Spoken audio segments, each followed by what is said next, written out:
नमस्कार विद्यार्थी मित्रांनो, मी स्वागत करतो तुमचं आपल्या चॅनलमध्ये ज्याचं नाव आहे कायद्याचा वर्ग. आज आपण घटनात्मक कायदा म्हणजे कॉन्स्टिट्यूशनल लॉ याचं प्रकरण क्रमांक 5 मॉड्यूल नंबर 5 बघणार आहोत. यामध्ये सर्वोच्च न्यायालय, उच्च न्यायालय आणि न्यायाधिरचनांची अधिकार आणि कार्य या सगळ्या गोष्टी आपल्याला याच्यामध्ये अभ्यासायच्या आहेत. आता यामध्ये सुरुवातीला प्रस्तावना आपण बघूया प्रकरणाची काय आहे. न्यायमंडळ ही शासन व्यवस्थेची तिसरी महत्वपूर्ण शाखा मानली जाते. त्यामध्ये कायदे मंडळ कायदे निर्मितीचे कार्य पार पाडते, तर कार्यकारी मंडळ या कायद्याची अंमलबजावणी करते. या कायद्याच्या संदर्भात व अंमलबजावणीत वाद निर्माण झाल्यास न्यायमंडळ त्यात न्यायदान करतं. त्यामुळे न्यायमंडळाची भूमिका महत्वपूर्ण असते. यामध्ये भारताने संघराज्य शासन पद्धतीचा स्वीकार केलेला आहे, मात्र संघराज्याची आणि घटक राज्यांची वेगवेगळी न्यायालयीन व्यवस्था नाही, तर ही एक एकेरी न्याय व्यवस्था आहे. सर्वोच्च स्थानी सर्वोच्च न्यायालय, त्याखाली उच्च न्यायालयाने जिल्हा तालुका न्यायालय व इतर न्यायाधिकरणे असतात.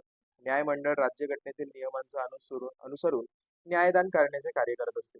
नागरिकांच्या मूलभूत हक्कांचे रक्षण करण्याच्या दृष्टीने तसेच घटनेचे सर्वोच्च स्थान टिकवून ठेवणे व केंद्र राज्य संबंधात समतोल प्रस्थापित करणे या दृष्टीने भारतीय राजकीय व्यवस्थेतील न्यायमंडळांची भूमिका अत्यंत महत्वाची ठरते. त्यासाठी न्यायमंडळ स्वतंत्र आणि निष्पक्ष असणे आवश्यक आहे. न्यायमंडळाचे स्वातंत्र्य टिकवण्यासाठी आपल्या घटनेत विविध तरतुदी करण्यात आल्या आहेत. भारतात न्यायालयाबरोबरच विविध प्रकारची न्यायाधिकरणे सुद्धा आहेत.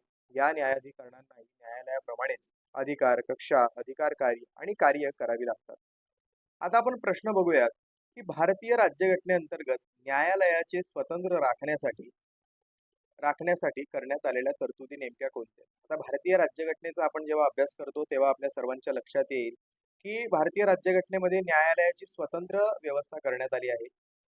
त्यामध्ये न्यायालयाचं स्वातंत्र्य हे अबाधित राहिलं पाहिजे अशा पद्धतीची तरतूद भारतीय राज्यघटनेमध्ये आहे. ती काय नेमकी आपण बघूया. तर भारताने लोकशाही शासन पद्धतीचा स्वीकार केलाय. लोकशाहीत नागरिक स्वातंत्र्याच्या रक्षणासाठी न्यायालयाने स्वतंत्र असावी लागतात. न्यायालय स्वतंत्र असणे म्हणजे कायदे मंडळ, कार्यकारी मंडळ यांचा प्रभावापासून ती मुक्त असणे होय.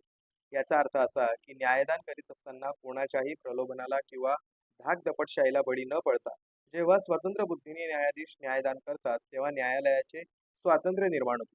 राज्यघटनेत त्या दृष्टीने काही तरतुदी करण्यात आल्या आहेत. त्यावरून न्यायालयाचे स्वातंत्र्य भारतीय राज्यघटनेचे प्रमुख वैशिष्ट्य बनले.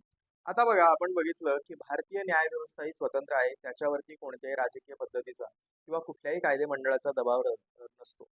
हा दबाव नसल्यामुळेच सर्वोच्च न्यायालय असेल, उच्च न्यायालय असेल किंवा भारतातलं कुठलंही न्यायालय असेल, यांना त्यांचे निर्णय स्वतंत्र पद्धतीने घेता येतात. आता न्यायालयाचे स्वतंत्र बघूयात आपण काय. न्यायालयाचे स्वातंत्र्य अबाधित राखण्यासाठी भारतीय राज्यघटनेत करण्यात आलेल्या तरतुदी या खालीलप्रमाणे. सगळ्यात पहिले, योग्यतेच्या निकषावर नियुक्ती केली जाते. म्हणजे राज्यघटनेच्या अनुच्छेद 124 भाग 2 प्रमाणे मुख्य व दुय्यम न्यायाधीशांच्या नेमणुका कोणत्या प्रकरणात हस्तक्षेप न केल्या जातात. म्हणजे काय तर भारतीय राज्यघटनेच्या कलम 124 प्रमाणे मुख्य व दुय्यम न्यायाधीशांच्या नेमणुका ज्या असतात त्या कोणत्याही प्रकारचा हस्तक्षेप न होता केल्या जातात. त्यानुसार राष्ट्रपतींना अधिकार देण्यात आले आहे. नेमणुकीचे अधिकार जर पंतप्रधान व मंत्रिमंडळाला दिले असते तर त्यांच्या दबावाखाली न्यायाधीशांना निर्णय घ्यावे लागले असते. हा अधिकार जर कायदे मंडळाला दिला असता तर न्यायाधीश संसदेतील प्रमुख पक्षांच्या दबावाखाली राहिले असते. राष्ट्रपती पक्षातील असतात तर राष्ट्रपती पक्षातीत असतात व जास्तीत जास्त निष्पक्ष असतात. म्हणूनच नेमणुकीचे अधिकार त्यांना देऊन न्यायालयाने स्वतंत्र अबाधित ठेवण्याचा प्रयत्न केला गेला आहे. आता बघा, न्यायाधीश बडतर्फीची प्रक्रिया थोडीशी अवघड प्रक्रिया करण्यात आलेली आहे. बघा, न्यायाधीशांना केव्हाही सहजासहजी काढून टाकले जाऊ शकत नाही. त्यांना सेवेची शाश्वती असावी म्हणून त्यांना बडतर्फ करण्याची पद्धत अत्यंत अवघड व किचकट करण्यात आली आहे. ती प्रक्रिया कोणाच्या एकाच्या हातात नाही. एखाद्या व्यक्तीच्या किंवा संस्थेच्या हातात बडतर्फीचा अधिकार दिला असता तर त्यांच्या लहरीप्रमाणे न्यायाधीशांना काढून टाकले गेले असते. शिवाय त्या प्रक्रियेत राजकारण सुद्धा आले असते. म्हणजे आपण बघतो की कुठलीही शासकीय यंत्रणा असेल त्या शासकीय यंत्रणेवरती राजकीय यंत्रणांचा दबाव हा असतो. पण न्यायाधीशांवरती किंवा न्यायालयीन प्रक्रियेवरती हा दबाव नसावा यासाठी घटनाकारांनी प्रयत्न केलेला आपल्याला दिसतोय. जर का न्यायाधीशांवरती राजकीय लोकांचा दबाव असला असता तर त्या दबावाखाली त्यांना निर्णय द्यावे लागले असते. जर का राष्ट्रपती हे न्यायाधीशांची नेमणूक करत नसते तर पंतप्रधान, मंत्रिमंडळ, आमदार असतील, खासदार असतील, कायदे मंडळ असेल यांनी न्यायाधीशांवर त्यांच्या बाजूने निकाल देण्यासाठी दबाव आणला असता. त्याच्यानंतर आपण बघूया की न्यायाधीशांना स्वविवेकानुसार न्यायदान करणे अवघड असते. अवघड झाले असते. याच्यामुळेच न्यायाधीशांना बडतर्फ करायचे असेल तर संसदेच्या प्रत्येक सभागृहात एकूण सभासदांच्या बहुमताने आणि ठरावाच्या दिवशी सभागृहात उपस्थित असलेल्या सभासदांच्या 2/3 3 बहुमताने ठराव करून न्यायाधीशाला काढून टाकण्यात येते. त्यानंतर त्या मंजूर झालेल्या ठरावावर राष्ट्रपतींची मान्यता मिळाल्यानंतर त्याची अंमलबजावणी होत असते. संसदेत अशा प्रकारे ठराव पारित झाल्याचा महाभियोग प्रक्रिया असे म्हटले जाते. यामध्ये आता बघा की जर का एखाद्या न्यायाधीशांना त्यांच्या कार्यापासून बडतर्फ करायचे असेल तर ती प्रक्रिया सहज सोपी पद्धत नाही. संसदेमध्ये सर्वात प्रथम ठराव मांडावा लागतो. त्या ठरावाच्या दिवशी सभागृहामध्ये जितके सदस्य उपस्थित असतील त्या सदस्यांच्या 2/3 बहुमताने तो ठराव मंजूर होऊन राष्ट्रपतींकडे स्वाक्षरीसाठी तो ठराव पाठवावा लागतो.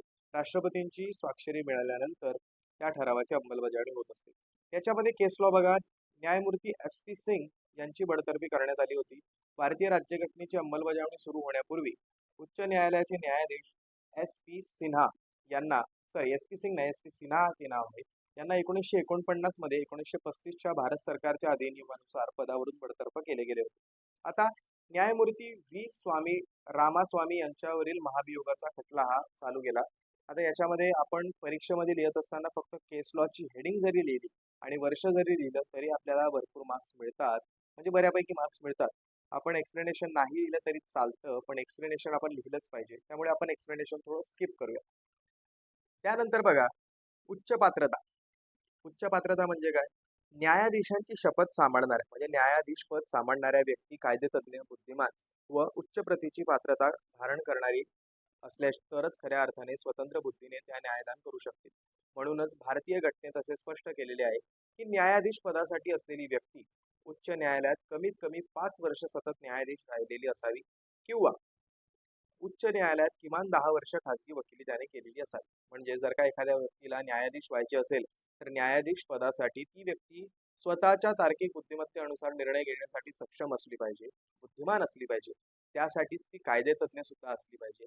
यामुळेच त्याची पात्रता ठरवत असताना न्यायाधीशाच्या पदासाठी असलेली उच्च न्यायालयात कमीत कमी 5 वर्ष सतत न्यायाधीश म्हणून त्याने काम केले असलं पाहिजे किंवा कोणत्याही उच्च न्यायालयामध्ये किमान 10 वर्ष त्याने खासगी वकिली केलेली असावी. राष्ट्रपतींच्या मते ती व्यक्ती सुप्रसिद्ध कायदेपंडित असावी. न्यायाधीशांना गुंतागुंतीच्या कायद्यांचा अर्थ लावावा लागतो. राज्यघटनेच्या आधारावर निरनिराळे न्याय द्यावे लागतात. अशा परिस्थितीत तज्ज्ञ नसणारा न्यायाधीश खरा न्याय देऊ शकणार नाही. म्हणजे याच्यामध्ये आपण एक गोष्ट लक्षात घेतली पाहिजे की तो व्यक्ती, संबंधित व्यक्ती ही राष्ट्रपतींच्या मताप्रमाणे कायदेपंडित असली पाहिजे. न्यायाधीशांना गुंतागुंतीच्या विषयांवरती निर्णय द्यायचे असतात. त्याच्यामुळे राज्यघटनेच्या आधारावर निरनिराळे न्याय त्यांना द्यावे लागतात. अशा परिस्थितीमध्ये तज्ज्ञ नसणारी व्यक्ती ही न्यायाधीश पदासाठी पात्र असू शकत नाही, व्यवस्थित न्याय देऊ शकत नाही. त्याच्यामुळेच ही अट त्यामुळे त्या ठिकाणी ठेवण्यात आली आहे. आता आपण बघूया कार्यकालाची हमी. बघा, सर्वोच्च न्यायालय व उच्च न्यायालयीन न्यायाधीशांना कार्यकालाची हमी देण्यात आलेली आहे. सर्वोच्च न्यायालयातील न्यायाधीश आपल्या वयाची 65 वर्ष पूर्ण होईपर्यंत पदावरती राहतात. राष्ट्रपतींनी त्यांची नियुक्ती केलेली असली तर राष्ट्रपतींची मर्जी असेपर्यंत ते पदावर राहतात असे नाही. भारतीय राज्यघटनेने न्यायाधीशांना सेवेची शाश्वती व हमी दिलेली आहे. सेवानिवृत्तीच्या काळापर्यंत ते पदावर राहतात. त्यांना बडतर्फ करण्याची प्रक्रिया फार अवघड असल्याने त्यांना कोणी आकसबुद्धीने किंवा मुद्दाम म्हणून काढू शकत नाही. त्यामुळे न्यायाधीश आपली कार्य आणि जबाबदाऱ्या निर्धास्तपणे पार पाडू शकतात. आता याच्यामध्ये बघा, निवृत्तीचं वय न्यायाधीशांचं देण्यात आलं आहे 65 वर्ष. ज्यावेळेस त्यांच्या वयाची पूर्ण होतात त्याच्यानंतर ते निवृत्त होत असतात. राष्ट्रपतींनी जरी त्यांची नेमणूक केलेली असली तरी राष्ट्रपतींच्या मर्जीप्रमाणे ते काम करतील असं नाही. ते 65 वर्ष वय पूर्ण झाल्यानंतर त्यांना निवृत्त व्हावं लागतं. पण आपण जर का अमेरिकेच्या घटनांचा विचार केला तर अमेरिकेच्या घटनेप्रमाणे अमेरिकेतील न्यायाधीशांना जोपर्यंत ते काम करण्यासाठी सक्षम आहेत तोपर्यंत त्यांना काम करता येते. आता निवृत्तीनंतर व्यवसायावर बंदी. बघा, न्यायाधीश निवृत्त झाल्यानंतर न्यायालयात वकिली करण्यास घटनेने बंदी घातलेली आहे.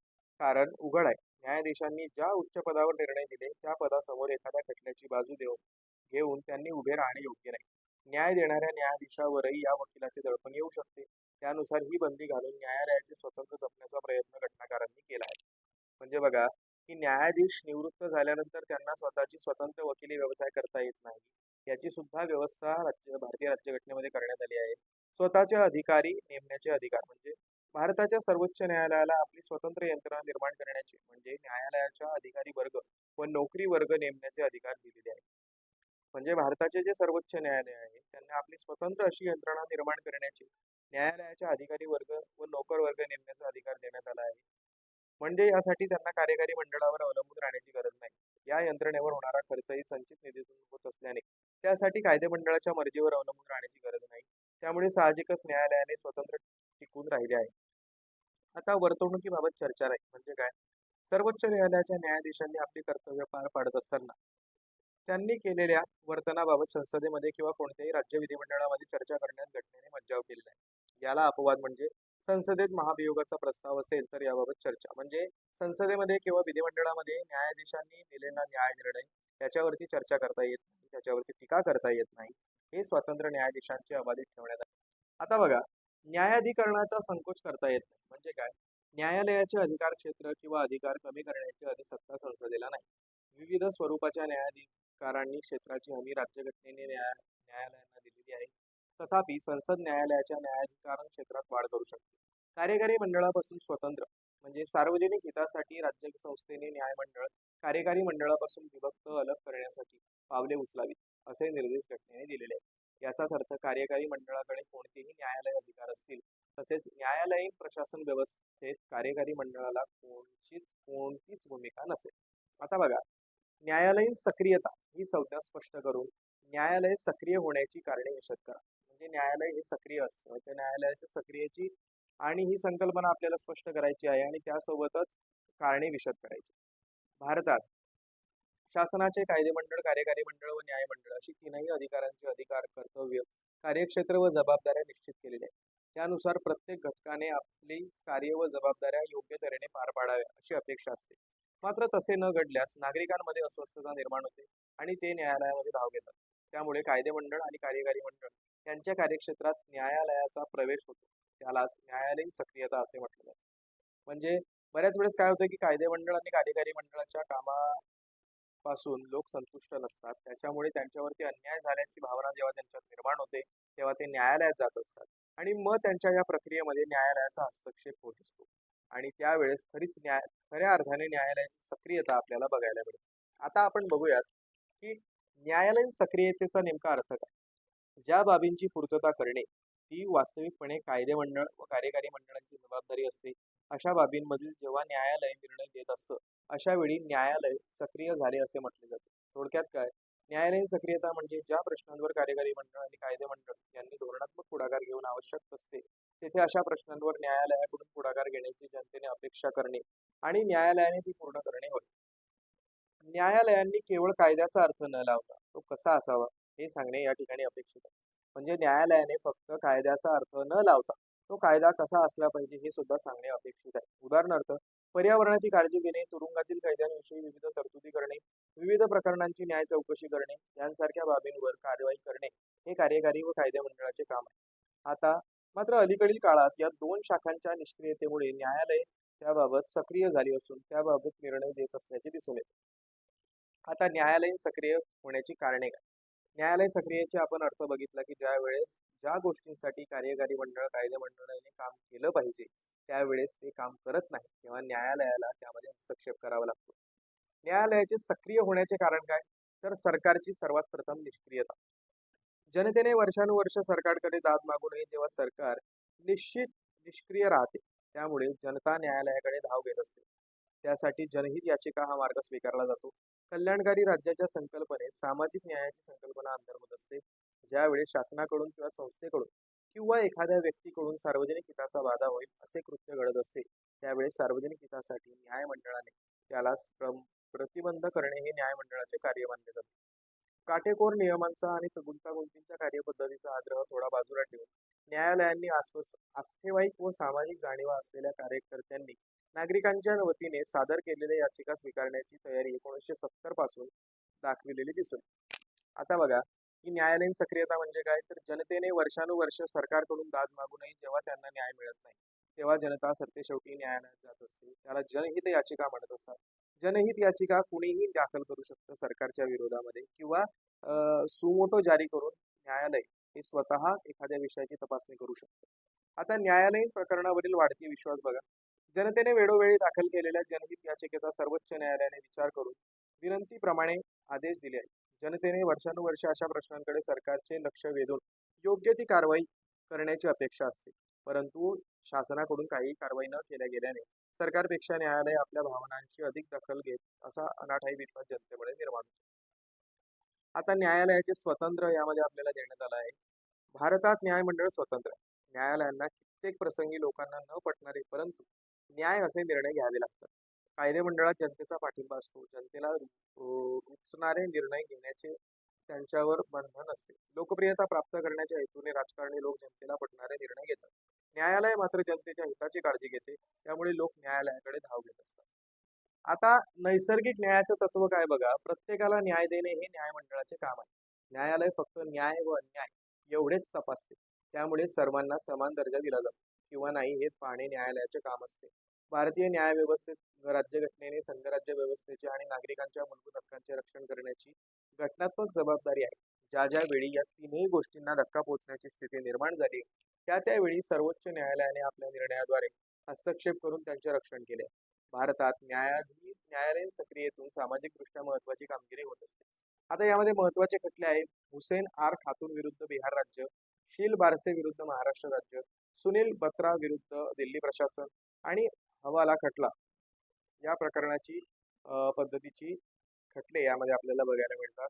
आज आपण या ठिकाणी मॉड्यूल नंबर 5 बघितला आहे. न्यायालयाचं स्वतंत्र कशा पद्धतीने काम करतं, न्यायालय कशा पद्धतीने स्वतंत्र पद्धतीने काम करतात या सर्व गोष्टी आपण बघितल्या आहे. अशाच पद्धतीच्या नवनवीन व्हिडिओसाठी कायदेविषयक माहितीसाठी आमच्या चॅनलला सबस्क्राईब करा, व्हिडिओला लाईक करा आणि व्हिडिओला शेअर करायला विसरू नका. धन्यवाद.